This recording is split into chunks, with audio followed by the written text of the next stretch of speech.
We're already in week 2 of the World Cup finals, and it's fair to say there have already been some shock results. The likes of Germany, Argentina and Brazil have found the going a little tougher than maybe they expected, whilst Russia, a team that wasn't even expected to get out of the group stages, has managed 8 goals in 2 games and become the first team to reach the last 16. Does anyone else think it's slightly strange that in 2017, Russian athletes across the globe faced a blanket ban after state-sponsored doping was uncovered, and now, a year on, the Russian football team are managing a goal every 16 minutes in the World Cup? No, you're right. Sure, they're totally unconnected. It's no surprise that some of the big boys aren't finding the form they thought they'd find, however, when they have such big egos to contend with.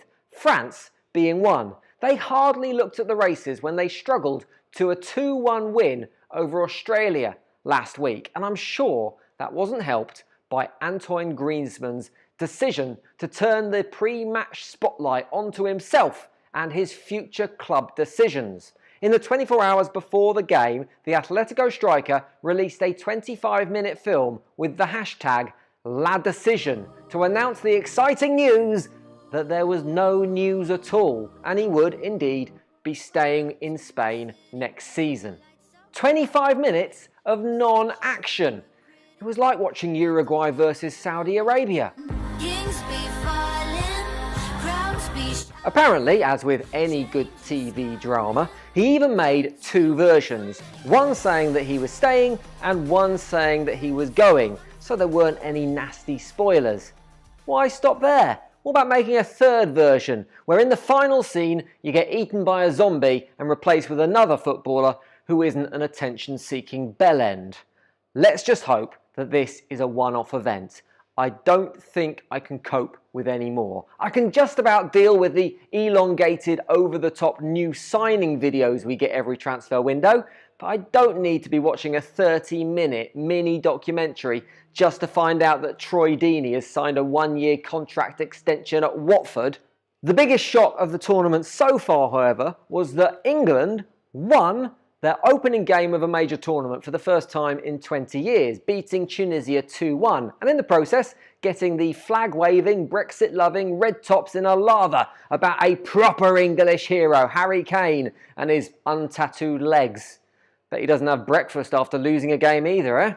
To be fair, you can't really knock 2 goals in any World Cup game, and it was certainly a captain's performance from our Harry, even if the most baffling man in football punditry, Paul Merson, doesn't agree. As I thought he was poor. They need Harry Kane to hold the ball up, get involved, and bring other players into the game, and I don't think he did that yesterday, but, that's just being a little bit too critical. I'm thinking more ahead to, the knockout stages. Just to clarify, Merce, you're having a pop at Harry for the way he might play in the latter stages of the tournament if England eventually get that far.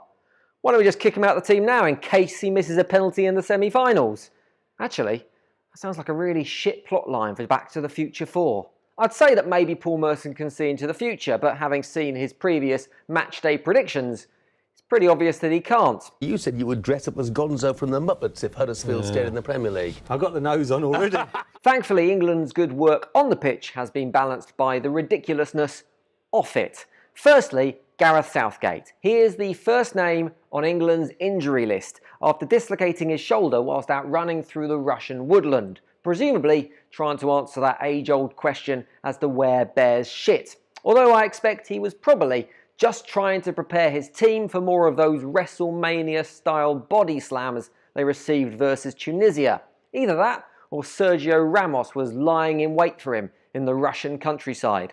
Secondly, the team have been preparing for the big game against Panama by dicking about on inflatable unicorns in the hotel swimming pool. There are some truly iconic moments in England's World Cup history. Gazza's tears, Bobby Moore swapping shirts with Pelé, Beckham's face as he's sent off against Argentina, and now we have Jessie Lingard straddling a giant inflatable unicorn. God bless England. Thankfully, it's not just the current crop of players who are embarrassing themselves, however. The alumni are having a good crack too. Last time out, I was singing the praises of the punditry during the World Cup. Obviously, when I was saying that, I wasn't talking about Phil Neville. P-Nev was, in one of those one-show-esque segments that have nothing to do with football, roped into trying some traditional Russian cuisine on the Match of the Day sofa. And it ended badly. I'd like you to just have a little sip of each one. And then, or do you have a sick bowl just in case? Yeah. This is for you as well. That's nice. Oh, he's gone. No. What is it about modern day footballers and spitting, eh? At least you know how we all feel, Phil. We find most of your footballing opinions pretty hard to swallow. Best thing to come out of your mouth in ages. That is it. Everything you need condensed into a few short moments of your time. It's the same thing I tell the wife. It's better that way. There'll be more like this very soon, so if you liked it, click subscribe and share the show with your mates as well, because we will be back. Bye.